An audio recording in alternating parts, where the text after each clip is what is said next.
саламатсыздарбы, урматтуу Жайыл району тургундары. Сиздерди 8 майда өтө турган Жайыл районунун 30 жылдык мааракесине чакырам. Ошондой эле Жөн Арык айылында өтө турган ат оюндарына чакырып кетким келет.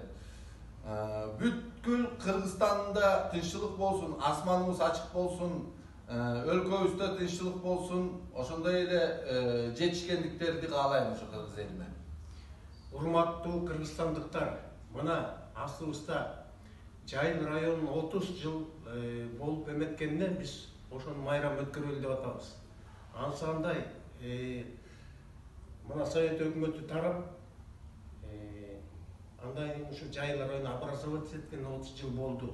Кудайга шүгүр, кыргыз элине аманчылык, ден соолук, ар дайым жакшылыктар болсун. Кудайга шүгүр, мына иш оңолгонунан баратат, оң жагынан. Эми мен айтар себебим ар дайым жакшылыкта бололу, аман бололу, мекенибиз өркүндөбөсүн, мамлекетибиз оңолсун. Ассаламу алейкум, кыргыз элим, Жайыл районунун тургундары, Жайыл атабыздын атынан, коомдун атынан биз баардыгыңыздарды маараке менен куттуктайм.